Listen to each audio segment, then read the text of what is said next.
नमस्कार दोस्तों, स्वागत है आप सभी का एक बार फिर से आपके अपने चैनल शुभ मंगल में। दोस्तों, नया वर्ष निकट है। लोग नए वर्ष के उत्सव को मनाने के लिए तैयारियों में जुट गए हैं। ऐसे में साल की शुरुआत में ही यानी कि 1 जनवरी 2025 को ही साल का पहला ग्रहण लगने जा रहा है। दोस्तों, सूर्य ग्रहण एक ऐसी महत्वपूर्ण खगोलीय घटना है जिसका सीधा असर रोजमर्रा के जीवन पर पड़ता है और इसीलिए इस ग्रहण को लेकर अधिकांश लोगों के मन में कुछ भ्रांतियां पैदा हो रही हैं। ग्रहण कितने बजे लगेगा? क्या भारत में दिखाई देगा? ये किस प्रकार का ग्रहण है? सूतक काल मान्य होगा या नहीं? इस बारे में सारी जानकारी लेने के लिए वीडियो को शुरू से लेकर अंत तक जरूर देखें और सबसे पहले कमेंट बॉक्स में लिखें ओम नमः शिवाय, जय सूर्यदेव। दोस्तों, साल का पहला सूर्य ग्रहण 1 जनवरी 2025 के दिन ही लगने वाला है। यह कंकड़ाकृति सूर्य ग्रहण होगा। दोस्तों, वैसे देखा जाए तो यह केवल एक खगोलीय घटना है। जब सूर्य और पृथ्वी के बीच में चंद्रमा आ जाता है तो उसे सूर्य ग्रहण कहा जाता है। लेकिन धार्मिक दृष्टिकोण से देखा जाए तो राहु और केतु अपनी निजी शत्रुता को निभाने के लिए सूर्यदेव और चंद्रमा को अपना ग्रास बनाते हैं। उसे सूर्य ग्रहण या फिर चंद्र ग्रहण कहा जाता है। ज्योतिष विज्ञान में सूर्य ग्रहण की घटना को बहुत ही महत्वपूर्ण माना जाता है। तो दोस्तों, इस आने वाले सूर्य ग्रहण को लेकर लोगों के मन में ये कई सवाल उठ रहे हैं। सूर्य ग्रहण भारत में कहाँ कहाँ दिखाई देगा? इसका समय क्या होगा? इसके सूतक काल के नियम मान्य होंगे या नहीं? तो आइए एक एक करके इन सारे सवालों के जवाब जानते हैं।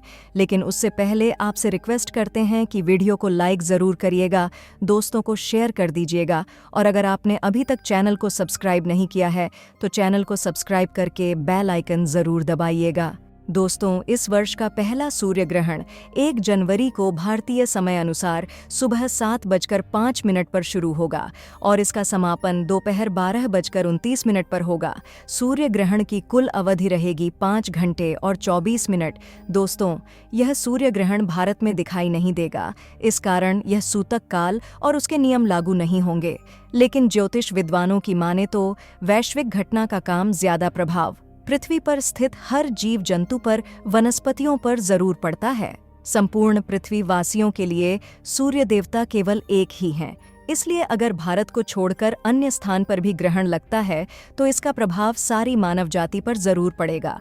भारत के लोगों पर भी जरूर पड़ेगा, आपकी राशियों पर पड़ेगा। वैसे यह ग्रहण चीन, Cambodia, Malaysia, America, Micronesia, Singapore, Fiji, Japan, Solomon बरूनी, Thailand, Antarctica, Australia और न्यूजीलैंड जैसे देशों में दिखाई देगा तो फिर सूतक काल मान्य होगा तो कितने बजे लगेगा? सूतक लगने के बाद हमें क्या नहीं करना चाहिए? तो दोस्तों, धार्मिक मान्यताओं के अनुसार सूर्य ग्रहण का सूतक काल ग्रहण समय से 12 घंटे पहले लग जाता है और चंद्र ग्रहण में सूतक काल 9 घंटे पहले लग जाता है। सूतक काल को अशुभ समय माना जाता है। इसमें कोई भी मांगलिक या शुभ कार्य नहीं करने चाहिए। सूतक काल के दौरान बच्चे, बुजुर्ग, बीमार व्यक्ति आदि लोगों को छोड़कर बाकी लोगों को भोजन नहीं करना चाहिए। ग्रहण समापन के कुछ समय बाद ही सूतक काल समाप्त हो जाता है। तो सूतक के समय में कुछ कार्यों को करना या ना करना, इसके कुछ नियम निर्धारित किए गए हैं। इस समय शुभ कार्यों को नहीं करना चाहिए। तो सूतक काल ग्रहण के एक दिन पहले शाम के 7:05 पर शुरू हो जाएगा। अब जानते हैं कि ग्रहण के समय क्या नहीं करना चाहिए। इसे गौर से सुनिएगा, क्योंकि ग्रहण के समय अगर आप कुछ ऐसे कार्य करते हैं तो आपको सारी जिंदगी पछताना पड़ सकता है। आपकी उन्नति में बाधा आ सकती है और ग्रहण के बाद कुछ ऐसे कार्य हैं जिन्हें अवश्य करना चाहिए, जिससे हमारी प्रगति बहुत ही तेजी से होती है। घोड़े की रफ्तार से हम दिन दुगनी रात चौगुनी तरक्की करते जाते हैं। पहले जानते हैं कि सूर्य ग्रहण के समय क्या ना करें।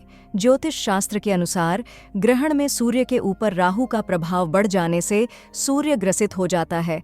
तो जब सूतक काल का आरंभ होता है तब से लेकर सूर्य ग्रहण की समाप्ति होने तक भगवान की मूर्तियों को स्पर्श नहीं करना चाहिए। ग्रहण के समय अपने घर के मंदिरों को बिल्कुल नहीं खोलना चाहिए। आप मंत्र जाप आदि कर सकते हैं, लेकिन अगर ग्रहण के समय घर का मंदिर खोलते हैं तो आपके घर से सुख समृद्धि चली जाएगी। जिस समय सूर्य ग्रहण चल रहा हो उस समय किसी भी सुनसान जगह पर किसी को भी जाना नहीं चाहिए, श्मशान के आसपास भी नहीं जाना चाहिए, क्योंकि इस समय नकारात्मक शक्तियां उफान पर रहती हैं। ग्रहण के दौरान इनकी शक्तियां अधिक मात्रा में बढ़ जाती हैं। ये आपको नुकसान पहुंचा सकती है, जान जाने तक की नौबत आ सकती है। तो बेहतर है कि आप अपने घर में ही रहे। सूर्य ग्रहण के दौरान व्यक्ति को किसी नए काम की शुरुआत बिल्कुल नहीं करनी चाहिए। इस समय नकारात्मक ऊर्जा अधिक सक्रिय रहने के कारण नए काम की शुरुआत या कोई मांगलिक कार्य बिल्कुल नहीं करना चाहिए। इस समय भोजन बनाना, पकाना, गर्भवती महिलाओं का बाहर निकलना आदि पर भी पाबंदी लग जाती है। इस दौरान नाखून नहीं काटने चाहिए। बाल बनाना, कंघी करना, यह भी अशुभ कारक माना जाता है। ग्रहण के समय व्यक्ति को सोना भी नहीं चाहिए। कहते हैं कि इस समय अगर आप सोते हैं तो आप सारी जिंदगी सोते ही रह जाएंगे। ग्रहण के समय सुई में धागा नहीं डालना चाहिए। ग्रहण के समय यात्रा करने से भी मना किया जाता है। ग्रहण के समय स्त्री पुरुष को शारीरिक संबंध नहीं बनाने चाहिए। कहा जाता है कि जो व्यक्ति ग्रहण के समय शारीरिक संबंध बनाता है उसे व्यक्ति को नरक की यातना झेलनी पड़ती है। ऐसा व्यक्ति अगले जन्म में पशु योनि में जन्म लेता है। तो आपको सावधान रहना है, सतर्क हो जाना है। वीडियो को पूरा देखेंगे तो सारी महत्वपूर्ण बातों को आप जान पाएंगे, क्योंकि ग्रहण के समय अगर आप कुछ ऐसे कार्य करते हैं तो हमें कभी भी प्रगति नहीं मिल पाती, हम आगे नहीं बढ़ पाते। और भी कुछ ऐसे कार्य हैं जिनको ग्रहण के समय करने की मनाही है। कहा जाता है कि जो व्यक्ति ग्रहण के समय भोजन करता है उसे अधोगति प्राप्त होती है। जो व्यक्ति ग्रहण के समय सोता है उस व्यक्ति की रोग प्रतिरोधक क्षमता घट जाती है। इस कारण ऐसे व्यक्ति रोगी हो जाते हैं। अनेक बीमारियां उनके शरीर में पनपने लगती हैं। ग्रहण काल में जो व्यक्ति तेल से मालिश करते हैं, शरीर में तेल लगाते हैं, उबटन लगते हैं, उन्हें कुष्ठ रोग होने की संभावना बढ़ती है। ग्रहण के समय जो व्यक्ति पेशाब करता है उसके घर में दरिद्रता आती है। जो शौच जाता है उसे कृमि रोग होता है। ऐसे व्यक्ति को कीटक योनि में जाना पड़ता है। यह सारी हमारे शास्त्रों में स्पष्ट लिखी बातें हैं दोस्तों। ग्रहण के दौरान सीधे सूर्य देव को देखने से बचना चाहिए। देखना ही चाहते हैं तो सीधे आंखों से देखने के बजाय आप काला चश्मा लगा सकते हैं या फिर एक्सरे की फिल्म सामने पकड़कर देख सकते हैं, लेकिन बेहतर होगा कि आप ग्रहण को ना देखें। अब जानते हैं ग्रहण के बाद क्या करें जिससे हमारी उन्नति हो, हम धनवान बने, गुणवान बने, हमारे जीवन में ज़्यादा से ज़्यादा बरकत आए। तो अभी तक कमेंट बॉक्स में ओम नमः शिवाय नहीं लिखा है तो ज़रूर लिख दें, क्योंकि दोस्तों बाबा भोले भंडारी ही एक ऐसे हैं जो कलयुग में साक्षात जीवित मात्र है। वही ग्रहण के कुप्रभाव को दूर करेंगे और हमारे जीवन को सुखमय बना देंगे। दोस्तों ग्रहण के बाद स्नान जरूर करना चाहिए।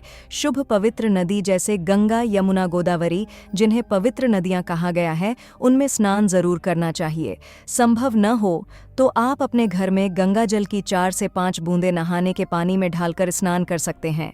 इससे भी आपको पवित्र नदी में स्नान करने के समान ही पूर्ण फल की प्राप्ति होगी। ग्रहण समाप्ति के बाद आप घर में ताज़ा भोजन बनाएं और ऐसा ताज़ा भोजन ही ग्रहण करें। उससे पहले ग्रहण के बाद दान पुण्य जरूर करना चाहिए। ऐसे दान से मिलने वाला पुण्य अक्षत माना जाता है, न समाप्त होने वाला पुण्य मिल जाता है।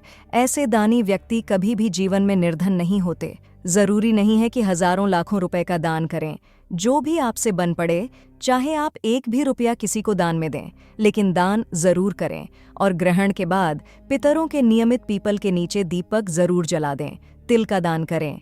कहते हैं जब ग्रहण लगता है तो पितरों को भी काफी कष्ट होते हैं, तो पितरों के निमित्त यह जरूर करें। ग्रहण के बाद मंदिरों की साफ सफाई जरूर करें।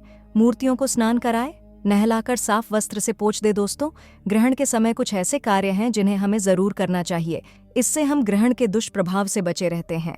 ग्रहण के समय जो व्यक्ति हनुमान चालीसा का पाठ करते हैं, बजरंग बाण का पाठ करते हैं, शिवजी के महामृत्युंजय मंत्र का जाप करते हैं, तो ऐसे व्यक्ति के ऊपर हनुमान जी महाराज की हमेशा कृपा बनी रहती है, भगवान शंकर जी की कृपा बनी रहती है। अगर आप हनुमान चालीसा का पाठ करते हैं तो क्रूर ग्रह राहु केतु जो ग्रहण लगाते हैं वह आपका बाल भी बांका नहीं कर पाए। आप बजरंग बाण का पाठ करते हैं ग्रहण के समय में, तो आपके जो भी शत्रु अनावश्यक आपको परेशान करते हैं उनके जीवन में ग्रहण लग जाएगा, उनका पतन हो जाएगा।